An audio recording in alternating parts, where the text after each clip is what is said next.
ਧੰਨ ਵਾਹਿਗੁਰੂ ਸਾਹਿਬ ਜੀ।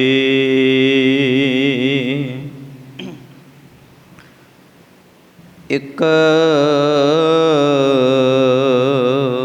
ਓੰਕਾਰ ਸਤਿਗੁਰ ਪ੍ਰਸਾਦ। ਸੋਰਠ ਮਹਲਾ ਪੰਜਵਾ। ਘਰ ਦੂਜਾ ਦੋਪਦੇ। ਸਗਲ ਬਨਸਪਤ ਮਹਿ ਬੈਸੰਤਰ। ਸਗਲ ਦੂਧ ਮੈਂ ਘੀਆ। ਊਚ ਨੀਚ ਮਹਿ ਜੋਤ ਸਮਾਣੀ। ਘਟ ਘਟ ਮਾਧੋ ਜੀਆ। ਸੰਤੋ ਘਟ ਘਟ ਰਹਿਆ ਸਮਾਹਿਓ। ਪੂਰਨ ਪੂਰ ਰਹਿਓ ਸਰਬ ਮਹਿ। ਜਲ ਥਲ ਰਮਈਆ ਆਹਿਓ ਰਹਾਉ। ਕੌਣ ਨਿਦਾਨ ਨਾਨਕ ਜਸ ਗਾਵੈ। ਸਤਿਗੁਰ ਭਰਮ ਚੁਕਾਇਓ। ਸਰਬ ਨਿਵਾਸੀ ਸਦਾ ਅਲੇਪਾ। ਸਭ ਮਹਿ ਰਹਿਆ ਸਮਾਇਓ। ਸਰਬ ਨਿਵਾਸੀ ਸਦਾ ਅਲੇਪਾ। ਸਭ ਮਹਿ ਰਹਿਆ ਸਮਾਇਓ। ਜੁਗੋ ਜੁਗ ਅਟਲ। ਚਵਰ ਛਤਰ ਤਖਤ ਵਖਤ ਦੇ ਮਾਲਿਕ। ਹਲਤ ਪਲਤ ਸਵਾਰ ਦਿਨਹਾਰ। ਗੁਰੂ ਗਰੀਬ ਨਿਵਾਸ ਸ਼ਬਦ ਗੁਰੂ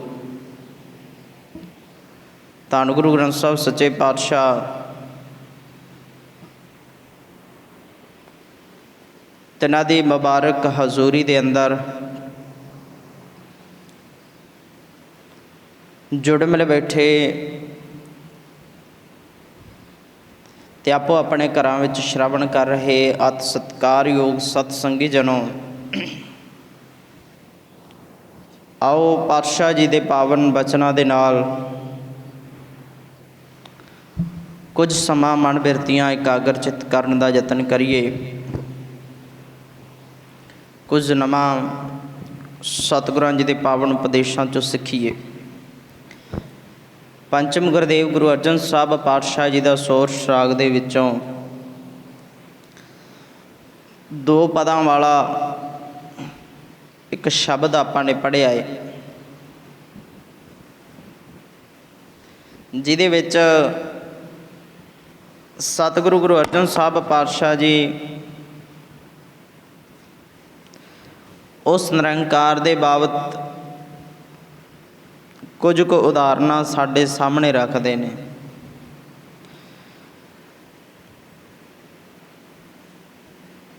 ਕਿਉਂਕਿ ਸਮੁੱਚੀ ਗੁਰਬਾਣੀ ਨੇ ਬੜੀਆਂ ਦਲੀਲਾਂ ਦੇ ਨਾਲ ਸਾਨੂੰ ਗੱਲਾਂ ਸਮਝ ਆਈਆਂ ਨੇ, ਅਤੇ ਜਿਨ੍ਹਾਂ ਦਲੀਲਾਂ ਦਾ ਕੋਈ ਵੀ ਤੋੜ ਨਹੀਂ ਹੈ।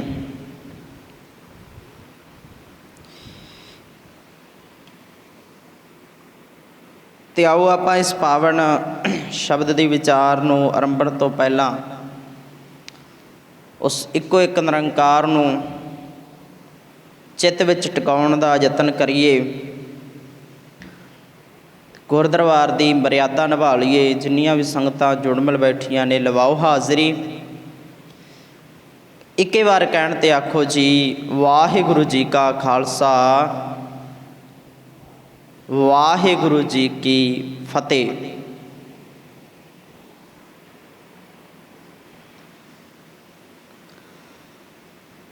ਸਮੁੱਚੀ ਗੁਰਬਾਣੀ ਦੇ ਵਿੱਚ ਜਦੋਂ ਅਸੀਂ ਉਸ ਨਿਰੰਕਾਰ ਅਕਾਲ ਪੁਰਖ ਪਰਮਾਤਮਾ ਸੰਬੰਧੀ ਗੁਰੂ ਸਾਹਿਬਾਨ ਭਗਤਾਂ ਦੇ ਗੁਰਸਿੱਖਾਂ ਦੇ ਭੱਟਾਂ ਦੇ ਬੋਲ ਪੜ੍ਹਦੇ ਹਾਂ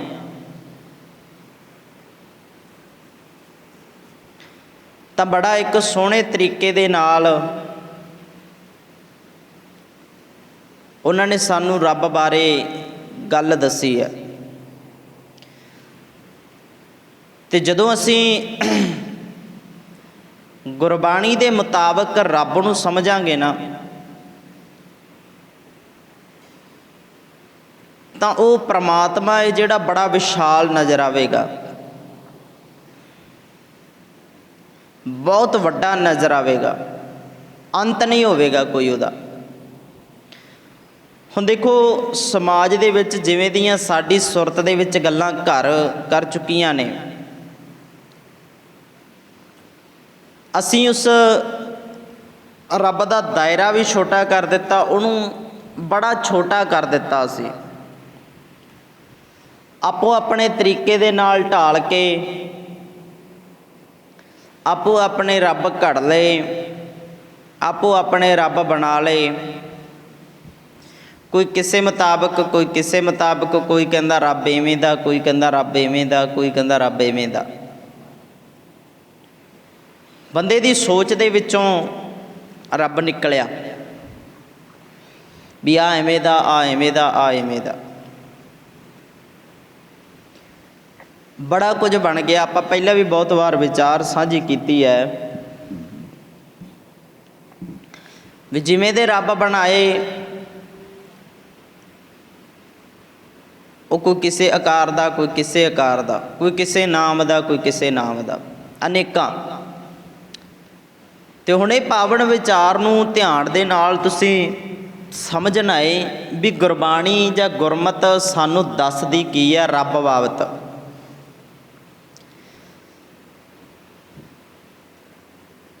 ਆਪਾਂ ਰਹਾਉ ਵਾਲਾ ਬੰਦ ਪਹਿਲਾਂ ਸਮਝੀਏ।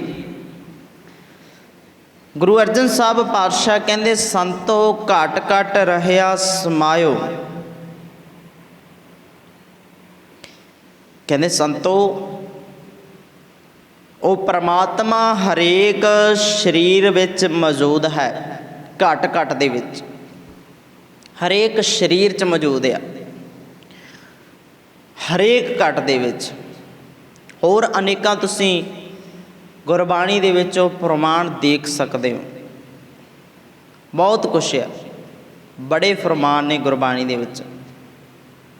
ਘਟ ਘਟ ਮੈਂ ਹਰ ਜੂ ਬਸੈ, ਸੰਤਨ ਕਹਿਓ ਪੁਕਾਰ, ਸਰਬ ਨਿਵਾਸੀ ਸਦਾ ਅਲੇਪਾ, ਤੋਹੀ ਸੰਗ ਸਮਾਈ। ਏਕ ਅਨੇਕ ਵਿਆਪਕ ਪੂਰਕ, ਬੜਾ ਕੁਝ ਹੈ ਵੀ ਉਹ ਇੱਕੋ ਇੱਕ ਦਾ ਪਸਾਰਾ ਸਾਰਿਆਂ ਦੇ ਵਿੱਚ ਫੈਲਿਆ ਹੋਇਆ ਹੈ, ਸਾਰਿਆਂ ਦੇ ਵਿੱਚ। ਤੇ ਹੁਣ ਤੁਸੀਂ ਇੱਕ ਗੱਲ ਦਾ ਜਿਹੜਾ ਅੰਦਾਜ਼ਾ ਲਾ ਕੇ ਵੇਖੋ ਵੀ ਜਦੋਂ ਸਮਾਜ ਦੇ ਵਿੱਚ ਲੋਕਾਂ ਨੇ, ਹੁਣ ਇੱਥੇ ਲੋਕਾਂ ਦਾ ਮਤਲਬ ਇਹ ਨਹੀਂ ਸਮਝ ਲਿਓ ਵੀ ਅਸੀਂ ਹਰੇਕ ਲੋਕਾਈ ਦੀ ਗੱਲ ਕਰ ਰਹੇ ਹਾਂ। ਲੋਕਾਂ ਦਾ ਮਤਲਬ ਜਿਹੜੇ ਧਾਰਮਿਕ ਆਗੂ ਨੇ, ਜਿਹੜੇ ਰੱਬ ਦੀ ਵਿਆਖਿਆ ਕਰ ਕਰ ਲੋਕਾਂ ਨੂੰ ਸੁਣਾਉਂਦੇ ਨੇ, ਜਿਹੜੇ ਰੱਬ ਦੇ ਨਾਲ ਲੋਕਾਂ ਨੂੰ ਜੋੜਦੇ ਨੇ, ਗੱਲ ਉਹਨਾਂ ਦੀ ਹੈ ਵੀ ਉਹ ਲੋਕ ਜਿਨ੍ਹਾਂ ਨੇ ਆਪੋ ਆਪਣੇ ਤਰੀਕੇ ਦਾ ਰੱਬ ਬਣਾ ਕੇ ਦੁਨੀਆ ਦੇ ਸਾਹਮਣੇ ਲਿਆਂਦਾ ਵੀ ਆਹ ਰੱਬ ਆ, ਆਹ ਚੀਜ਼ ਤਾਂ ਰੱਬ ਆ, ਰੱਬ ਇਹੋ ਜਿਹਾ ਹੈ, ਰੱਬ ਨੂੰ ਆਹ ਚੀਜ਼ ਚੰਗੀ ਲੱਗਦੀ ਹੈ, ਰੱਬ ਨੂੰ ਆਹ ਚੀਜ਼ ਨਹੀਂ ਚੰਗੀ ਲੱਗਦੀ। ਇਹੋ ਜਿਹੀ ਵਿਚਾਰਧਾਰਾ ਚੱਲਦੀ ਹੋਵੇ ਆਲੇ ਦੁਆਲੇ, ਤੇ ਉਸੇ ਵਿਚਾਰ ਦੇ ਵਿੱਚੋਂ ਕੋਈ ਇਹੋ ਜਿਹੀ ਵਿਚਾਰ ਉੱਠੇ ਨਹੀਂ ਇਹ ਸਾਰੇ ਰੱਬ ਨਹੀਂ ਹੋ ਸਕਦੇ ਜਿੰਨੇ ਵੀ ਬਣਾਏ ਨੇ। ਕੋਈ ਮੂਰਤੀ ਹੈ, ਕੋਈ ਫੋਟੋ ਹੈ, ਕੋਈ ਪਾਣੀ 'ਚ ਹੈ, ਕੋਈ ਪੱਥਰ 'ਚ ਆ, ਬੜਾ ਕੁਛ ਆ, ਬੜੇ ਤਰੀਕੇ ਦੇ ਨੇ। कोई कहता फलानी चीज़ ते चढ़ के आउंदा है, कोई कहता फलानी चीज़ ते चढ़ के आउंदा है, कोई किवें दा है, कोई किवें दा है। पर जदों एक आवाज़ उठी गुरु नानक साहब पातशाह जी ने वो आवाज़ चुकी भी आ रब नहीं है सारा कुछ जिहड़ा तुसीं पेश कर रहे हो, एक बहुत गलत आ। तुसीं जदों रब नूं सिर्फ एक जगह तक, एक फोटो तक, एक मूरत तक रख दिंदे हो ना, तां रब की विशालता घट जाती है। वो इत्थों तक सीमित नहीं है।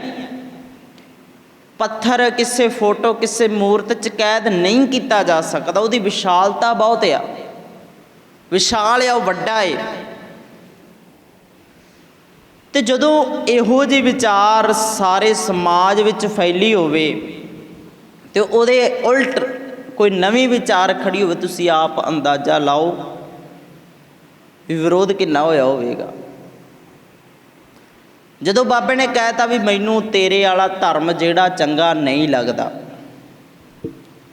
मैनू तेरे वाला रब चंगा नहीं लगता, मैं नहीं पूजना इहो जिहा रब, तेरे वाला रब नहीं मैनू चंगा लगता। क्योंकि बनाई रब उवें दे सी ना, किसी एक धर्म के नाल संबंधित रब, किसी एक खिते के नाल संबंधित रब, किसी एक धरती के नाल संबंधित रब, आपो अपने रब से, कोई किसी जगह तक का रब। तो गुरु नानक साहब जी ने कोरा जवाब दिता भी मैनू इहो जिहा रब नहीं चाहिए, तो ना ही ये रब आ। ये बंदिया तेरी सोच आ, ये तेरी निक्की सोच की पैदाइश रब आ। परमात्मा एडा को नहीं है, वो बड़ा विशाल आ। ना तो तुसी उहदा कोई चित्र बना सकते हो, ना कोई उहदा आकार बना सकते हो, ना तुसी उहदा कोई रंग दस सकते हो भी किहो जिहा रब आ। तो जदों बाबे नानक ने एहसास कराया ना भी वो सारियां दे विच ही वसदा है, सारियां दे विच एहसास करके वेख, सब मैं जोत जोत है सोए तिसदा चानण, सब मैं चानण होए, सारियां दे विच। गल तो इत्थे सी भी अपने आप नूं समझा, तू अपने आप दे विचों खोज। पर वो गंदी सोच वाला बंदा लोकां नूं दसदा भी आ मैं दसां रब कित्थे है। ये बड़ा फर्क सी बाबे नानक दी सोच दे विच, वड्डा फर्क। पर गुरमत कुछ होर कहिंदी है, गुरमत दी विचार कुछ हो रहा। होर पढ़िओ अनेकां गुरबाणी दे विचों फरमान ही पढ़ लेने, थापिया ना जाए कीता ना होए, आपे आप निरंजन सोए। घड़िया नहीं जा सकता, पैदा नहीं किया जा सकता।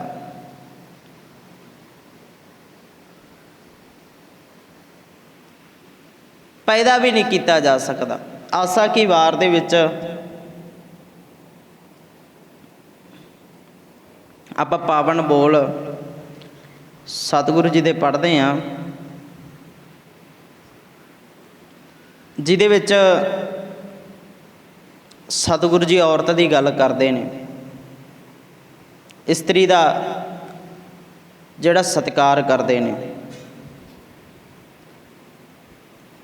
जिन्हों आपां सो क्यों मंदा आखीए जित जम्मै राजान की गल करते हैं। तो उहदे विच अखीर विच जाके गुरु नानक साहब जी ने एक गल आखी, कहते नानक भंडा बाहरा एको सच्चा सोए। हुण जिन्नी गुरबाणी दीयां गल्लां ने इहनूं दिमाग समझ दे विच रखिओ। भंडा दा मतलब है इस्त्री। कहते दुनिया के सारे रिश्ते नाते इस्त्री मुताबक चलते हैं, औरत के हिसाब के नाल, औरत के नाल जुड़े हुए ने।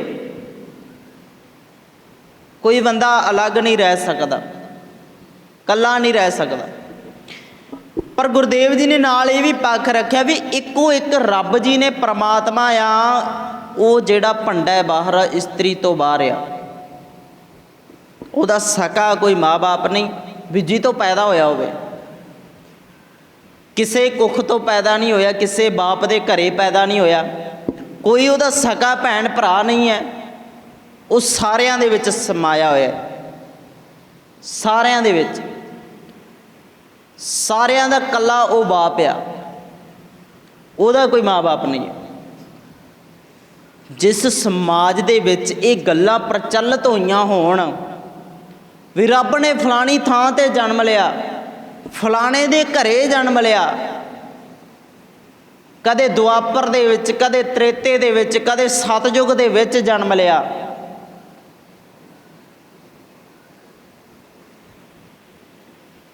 ਕੋਈ ਕਿੱਥੇ ਜਨਮ ਲੈਂਦਾ ਹੈ, ਕੋਈ ਅਯੋਧਿਆ 'ਚ ਜਨਮ ਲੈਂਦਾ ਹੈ, ਕੋਈ ਮਥੁਰਾ 'ਚ ਜਨਮ ਲੈਂਦਾ ਹੈ। ਹੁਣ ਉਹੋ ਜਿਹੀ ਵਿਚਾਰਧਾਰਾ ਜਦੋਂ ਚੱਲ ਰਹੀ ਹੈ, ਗੁਰੂ ਨਾਨਕ ਸਾਹਿਬ ਨੇ ਕਹਿ ਦਿੱਤਾ ਕਿ ਇੱਕ ਨਾਨਕ ਭੰਡਾ ਬਾਹਰ ਆ ਇੱਕੋ ਸੱਚਾ ਸੋਏ। ਉਹ ਤਾਂ ਕਿਸੇ ਤੋਂ ਪੈਦਾ ਹੀ ਨਹੀਂ ਹੁੰਦਾ। ਜਿਹੜਾ ਬੰਦਾ, ਜਿਹੜਾ ਵੀ ਇਨਸਾਨ ਕੁੱਖ ਤੋਂ ਪੈਦਾ ਹੋਇਆ, ਉਹਦਾ ਅੰਤ ਹੈ ਨਾ ਕਦੇ ਤਾਂ ਖਤਮ ਹੋਵੇਗਾ ਨਾ। ਪਰ ਜੇ ਤੁਸੀਂ ਪ੍ਰਮਾਤਮਾ ਨੂੰ ਜੂਨਾਂ ਵਿੱਚ ਲੈ ਆਏ, ਫਿਰ ਉਹ ਪ੍ਰਮਾਤਮਾ ਦੀ ਤਾਂ ਵਿਸ਼ਾਲਤਾ ਹੀ ਘਟ ਗਈ ਨਾ। ਪੈਦਾ ਹੋਣ ਵਾਲਾ ਰੱਬ ਥੋੜ੍ਹੀ ਹੈ, ਵੱਖਰੀ ਸੋਚ ਦੇ ਨਾਲ ਵੇਖੋ ਤਾਂ ਉਹ ਸਾਰਿਆਂ ਦੇ ਵਿੱਚ ਹੀ ਹੈ। ਫਿਰ ਇੱਕ ਥੋੜ੍ਹੀ ਬਣ ਗਿਆ ਰੱਬ ਵੀ ਉਹੀ ਜਿਹੜਾ ਪੈਦਾ ਹੋਇਆ ਉਹੀ ਰੱਬ ਬਣ ਗਿਆ, ਇੱਥੇ ਨਹੀਂ। ਹਾਂ, ਸਮਾਜ ਵਿੱਚ ਆ ਕੇ ਕੋਈ ਕੰਮ ਚੰਗੇ ਕਰ ਸਕਦਾ ਹੈ, ਭਲੇ ਕੰਮ ਕਰ ਸਕਦਾ ਹੈ, ਪਰ ਉਹਨੂੰ ਰੱਬ ਬਣਾ ਦੇਣਾ ਤਾਂ ਗਲਤ ਹੈ ਨਾ। ਰੱਬ ਨਹੀਂ ਨਾ ਹੋ ਸਕਦਾ। ਜੇ ਆਪਾਂ ਕਹੀਏ ਵੀ ਰੱਬ ਫਲਾਣੇ ਦੇ ਕੁੱਖੋਂ ਪੈਦਾ ਹੋਇਆ, ਫਲਾਣੇ ਦੇ ਘਰੇ ਪੈਦਾ ਹੋਇਆ, ਇਹ ਨਹੀਂ ਹੋ ਸਕਦਾ ਕਦੇ ਵੀ। ਉਹ ਬਾਹਰ ਆ, ਉਹ ਜਨਮ ਮਰਨ 'ਚ ਨਹੀਂ ਆਉਂਦਾ। ਸਤਿਗੁਰੂ ਜੀ ਤਾਂ ਇੱਥੋਂ ਤੱਕ ਗੱਲ ਆਖਦੇ ਨੇ ਵੀ ਉਹ ਜ਼ੁਬਾਨ ਬੜੀ ਗਲਤ ਆ।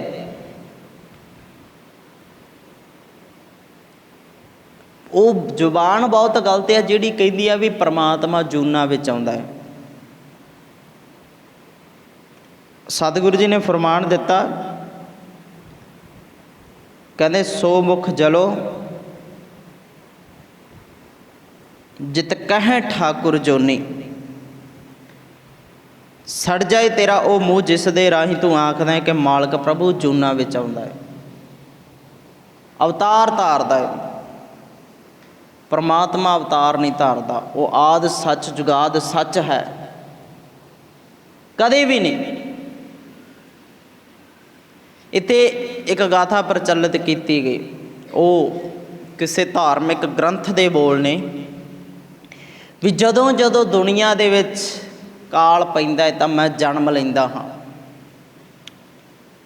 ਜਦੋਂ ਜਦੋਂ ਦੁਨੀਆ ਦੇ ਵਿੱਚ ਧਰਮ ਦਾ ਨਾਸ਼ ਹੋਵੇ ਤਾਂ ਮੈਂ ਜਨਮ ਲੈਂਦਾ ਹਾਂ।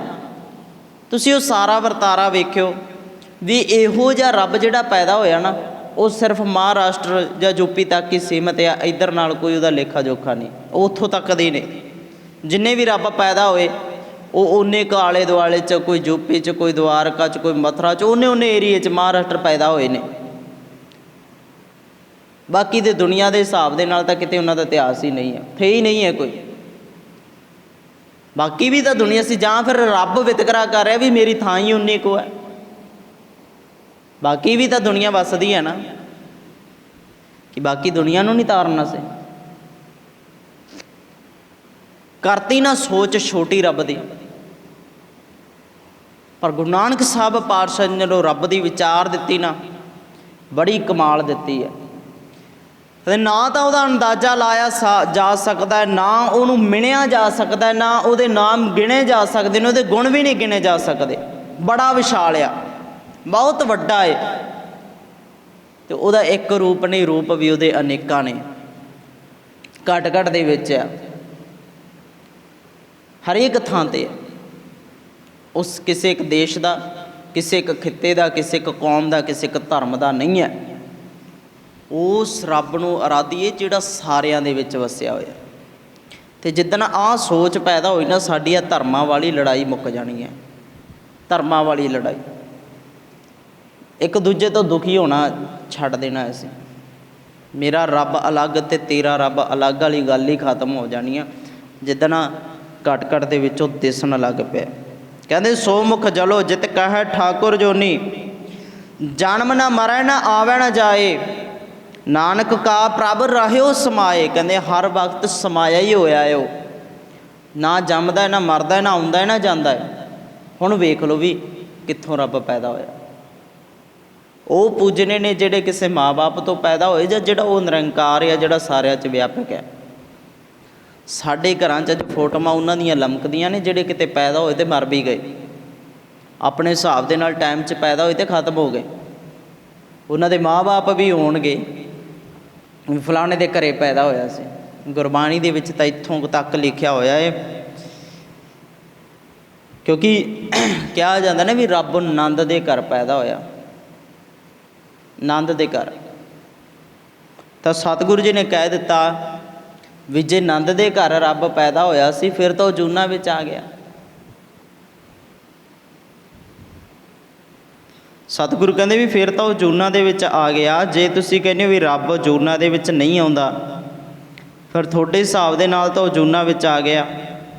कहंदे तुम जो कहत हो नंद को नंदन, नंद सुनंदन का कोरे। कहा जाता है कि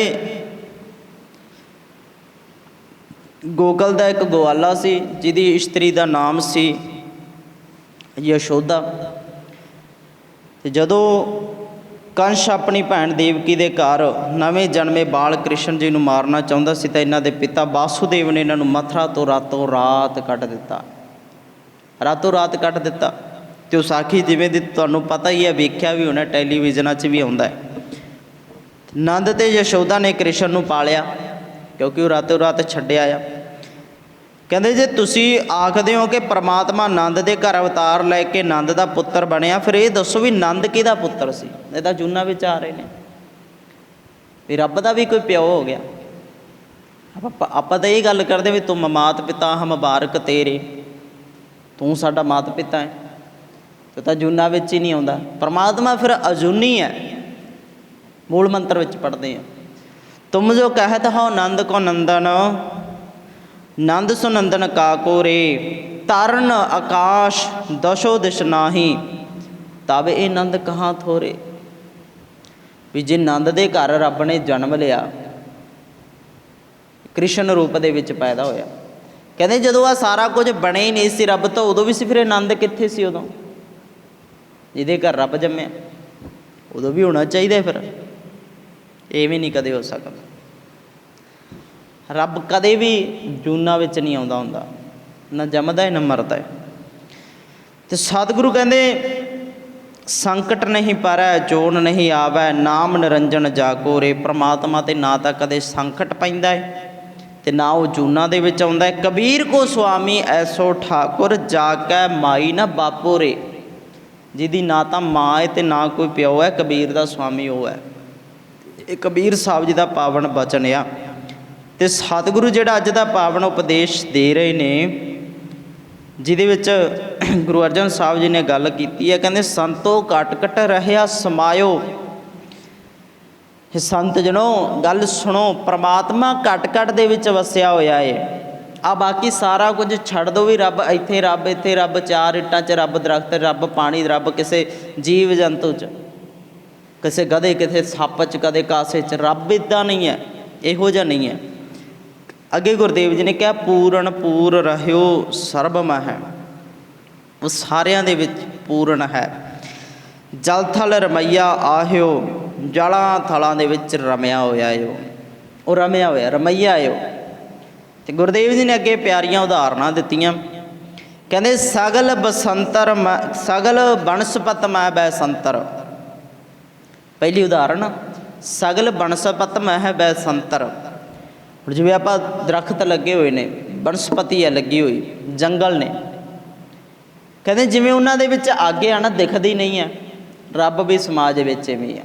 अग तां हरेक दरख्त दे विच है ना, कोई भी लकड़ ये थोड़ी आ भी मचण तो रह जाए, जदों अग लावांगे लगेगी, अग उहदे विच है, अग है। कहते इस तरह परमात्मा वसिया होया। ਪਰਮਾਤਮਾ ਹਰੇਕ ਦੇ ਵਿੱਚ ਹੈ। ਤੁਸੀਂ ਲੱਕੜ ਨੂੰ ਵੇਖੋ, ਲੱਕੜ ਦਾ ਅਸੀਂ ਆਕਾਰ ਬਦਲ ਦਿੰਦੇ ਹਾਂ। ਪਹਿਲਾਂ ਦਰਖਤ ਆ, ਉਹਨੂੰ ਛਾਂਗਿਆ ਜਾਂਦਾ ਹੈ, ਗੋਲੇ ਕੱਢੇ ਜਾਂਦੇ ਨੇ ਉਹਨਾਂ ਦੇ ਤਰੀਕੇ ਦੇ ਨਾਲ, ਆਪਦੇ ਹਿਸਾਬ ਨਾਲ। ਕੋਈ ਖੜਕੀਆਂ ਬਾਹਰ ਕੱਢਦਾ, ਕੋਈ ਮੇਜ਼ ਕੱਢ ਲੈਂਦਾ, ਕੋਈ ਕੁਰਸੀਆਂ ਕੱਢ ਲੈਂਦਾ। ਪਰ ਇਹ ਤਾਂ ਨਹੀਂ ਵੀ ਉਹਦੇ ਵਿੱਚੋਂ ਅੱਗ ਮੁੱਕ ਗਈ। ਕਿ ਅੱਗ ਉਸ ਕੁਰਸੀ ਨੂੰ ਲੱਗਦੀ ਨਹੀਂ? ਲੱਕੜ ਦੀ ਕੁਰਸੀ ਹੋਵੇ, ਮੇਜ਼ ਨੂੰ ਵੀ ਲੱਗ ਸਕਦੀ ਹੈ। ਆਕਾਰ ਬਦਲ ਗਏ ਉਹਦੇ, ਜੋਤ ਇੱਕੋ ਹੀ ਹੈ, ਅੱਗ ਹੈ ਉਹਦੇ ਵਿੱਚ, ਆਕਾਰ ਅਲੱਗ ਅਲੱਗ ਨੇ। ਅਤੇ ਅੱਗੇ ਗੁਰਦੇਵ ਜੀ ਨੇ ਕਿਹਾ ਸਗਲ ਦੂਧ ਮੈਂ ਕੀਆ। ਅਤੇ ਜਿਵੇਂ ਦੁੱਧ ਆ ਨਾ, ਦੁੱਧ ਦੇ ਵਿੱਚੋਂ ਕਿੰਨਾ ਕੁਛ ਨਿਕਲ ਜਾਂਦਾ। ਮੱਝ ਦੇ ਥੱਲੋਂ, ਗਾਂ ਦੇ ਥੱਲੋਂ ਚੋਇਆ ਦੁੱਧ ਜਾਂਦਾ ਹੈ, ਪਰ ਬਣਦਾ ਕਿੰਨਾ ਕੁਛ ਹੈ। ਚੋਇਆ ਦੁੱਧ ਗਿਆ, ਪਰ ਗਰਮ ਕਰਕੇ ਮਲਾਈ ਅਲੱਗ ਹੋ ਗਈ, ਫਿਰ ਜਾਗ ਲਾਇਆ ਜਾਂਦਾ ਹੈ, ਜੰਮ ਗਿਆ, ਦਹੀਂ ਵੀ ਕੱਢ ਲਿਆ ਜਾਂਦਾ ਹੈ, ਰਿੜਕਿਆ ਜਾਂਦਾ ਹੈ, ਮੱਖਣ ਤਿਆਰ ਹੋ ਗਿਆ, ਘਿਓ ਤਿਆਰ ਹੋ ਗਿਆ। ਅੱਗੇ ਘਿਓ ਤੋਂ ਵੇਖੋ ਕਿੰਨਾ ਕੁਛ ਬਣ ਜਾਂਦਾ। ਹਰੇਕ ਚੀਜ਼ 'ਚ ਪੈਂਦਾ ਹੈ ਘਿਓ, ਬੜਾ ਕੁਛ ਹੈ। ਪਰ ਦੁੱਧ ਨਿਕਲਿਆ, ਦੁੱਧ ਦੇ ਵਿੱਚ ਹੀ ਬਹੁਤ ਕੁਛ ਹੈ। ਪਨੀਰ ਵੀ ਦੁੱਧ 'ਚ ਆ, ਘਿਓ ਵੀ ਦੁੱਧ 'ਚ ਆ, ਜਿੰਨਾ ਮਰਜ਼ੀ ਕੁਛ ਕੱਢੋ, ਪ੍ਰੋਸੀਜਰ ਹੈ ਨਾ ਉਹਦਾ। ਪਰ ਪਹਿਲਾਂ ਚੋਇਆ ਇਕੱਲਾ ਦੁੱਧ ਗਿਆ।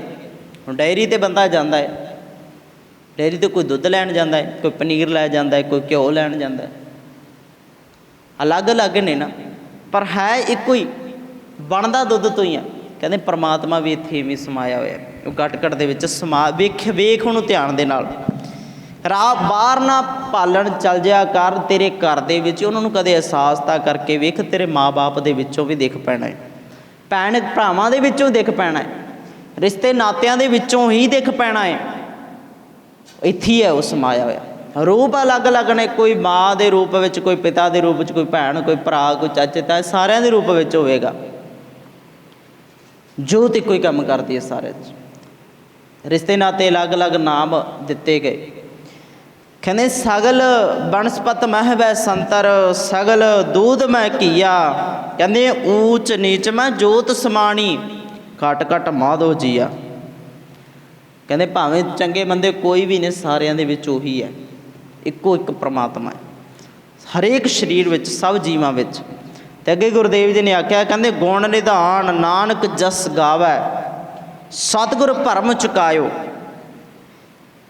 ਕਹਿੰਦੇ ਉਹ ਜਿਹੜਾ ਪਰਮਾਤਮਾ ਇੰਨੇ ਗੁਣਾਂ ਦਾ ਖਜ਼ਾਨਾ ਹੈ ਨਾ, ਜਿਹੜਾ ਇੰਨੇ ਗੁਣਾਂ ਦਾ ਖਜ਼ਾਨਾ, ਕਹਿੰਦਾ ਮੈਂ ਤਾਂ ਗੁਣ ਹੀ ਉਹਦੇ ਗਾਉਣਾ। ਸਤਿਗੁਰ ਭਰਮ ਚੁਕਾਇਓ, ਗੁਰੂ ਨੇ ਮੇਰਾ ਇਹ ਭੁਲੇਖਾ ਹੀ ਦੂਰ ਕਰਤਾ ਵੀ ਰੱਬ ਕਿਤੇ ਇੱਕ ਥਾਂ 'ਤੇ ਹੈ, ਨਾ ਕਿਸੇ ਇੱਕ ਇਮਾਰਤ ਵਿੱਚ, ਨਾ ਪੱਥਰ ਵਿੱਚ, ਨਾ ਕਿਸੇ ਵੀ ਦਰਖਤ ਦੇ ਵਿੱਚ, ਇੱਕ ਥਾਂ 'ਚ ਨਹੀਂ, ਕਿਸੇ ਨਾ ਜੀਵ ਦੇ ਵਿੱਚ, ਨਾ ਸਾਰਿਆਂ ਦੇ ਵਿੱਚ। ਹੁਣ ਜਦੋਂ ਸਾਰਿਆਂ 'ਚ ਦਿਖ ਪਿਆ, ਕਦੇ ਆਪਾਂ ਪਹਿਲਾਂ ਇੱਕ ਚੀਜ਼ ਦੀ ਪੂਜਾ ਕਰਦੇ, ਜਦੋਂ ਸਾਰਿਆਂ 'ਚ ਦਿਖ ਪਿਆ, ਫਿਰ ਸਾਰਿਆਂ ਦੇ ਸਤਿਕਾਰ ਹੋਣ ਲੱਗ ਪੈਣਾ, ਸਾਰਿਆਂ ਦੇ ਵੀ ਹਰੇਕ ਚੀਜ਼ ਦੇ ਵਿੱਚ ਪਰਮਾਤਮਾ, ਹਰੇਕ ਚੀਜ਼ ਦਾ ਸਤਿਕਾਰ ਹੋਵੇਗਾ। ਗੁਣ ਨਿਧਾਨ ਨਾਨਕ ਜਸ ਗਾਵੈ, ਸਤਿਗੁਰ ਭਰਮ ਚੁਕਾਇਓ। ਸਰਬ ਨਿਵਾਸੀ ਸਦਾ ਅਲੇਪਾ, ਸਭ ਮੈਂ ਰਹਿਆ ਸਮਾਇਓ। ਕਹਿੰਦੇ ਸਰਬ ਨਿਵਾਸੀ ਸਦਾ ਅਲੇਪਾ, ਸਾਰਿਆਂ ਦੇ ਵਿੱਚ ਸਮਾ ਕੇ ਵੀ ਉਹ ਅਲੇਪ ਹੈ, ਸਾਰਿਆਂ 'ਚ ਸਮਾ ਕੇ ਵੀ ਹੈ, ਵੀ ਸਾਰਿਆਂ 'ਚ, ਪਰ ਅਲੇਪ ਆ। ਜੇ ਆਪਾਂ ਕਹੀ ਵੀ ਇੱਕ ਚੀਜ਼ ਸਾਰਿਆਂ ਦੇ ਵਿੱਚ ਰੱਬ ਹੈ, ਕਿਸੇ ਦਾ ਕਤਲ ਕਰਦੇ ਵੀ ਰੱਬ ਮਾਰਦਾ ਨਹੀਂ, ਫਿਰ ਵੀ ਨਹੀਂ ਉਹ ਮਰਦਾ, ਇੰਨਾ ਗੁਣੀ ਨਿਧਾਨ ਆ। ਸਰਬ ਨਿਵਾਸੀ ਸਦਾ ਅਲੇਪਾ, ਸਭ ਮੈਂ ਰਹਿਆ ਸਮਾਇਓ। ਅਲੇਪ ਹੁੰਦਿਆਂ ਹੋਇਆਂ ਵੀ ਸਾਰਿਆਂ ਦੇ ਵਿੱਚ ਵੱਸਦਾ ਹੈ ਉਹ। ਉਹਦਾ ਕੋਈ ਆਕਾਰ, ਕੋਈ ਚਿੱਤਰ, ਕੋਈ ਰੂਪ ਨਹੀਂ ਬਣਾਇਆ ਜਾ ਸਕਦਾ, ਨਾ ਕਿਸੇ ਜਗ੍ਹਾ ਦੇ ਵਿੱਚ, ਨਾ ਕਿਸੇ ਬੰਦੇ ਦੇ ਵਿੱਚ ਉਹਨੂੰ ਫਿੱਟ ਕੀਤਾ ਜਾ ਸਕਦਾ ਹੈ। ਉਹ ਪਰਮਾਤਮਾ ਜਿਹੜਾ ਐਡਾ ਸਰਬ ਵਿਆਪਕ ਹੈ ਨਾ, ਸਾਨੂੰ ਜੁੜਨਾ ਉਹਦੇ ਨਾਲ ਚਾਹੀਦਾ। ਇਹ ਸੀ ਗੁਰਮਤਿ ਦੀ ਵਿਚਾਰ, ਇਹ ਸੀ ਬਾਬੇ ਨਾਨਕ ਦੀ ਵਿਚਾਰ।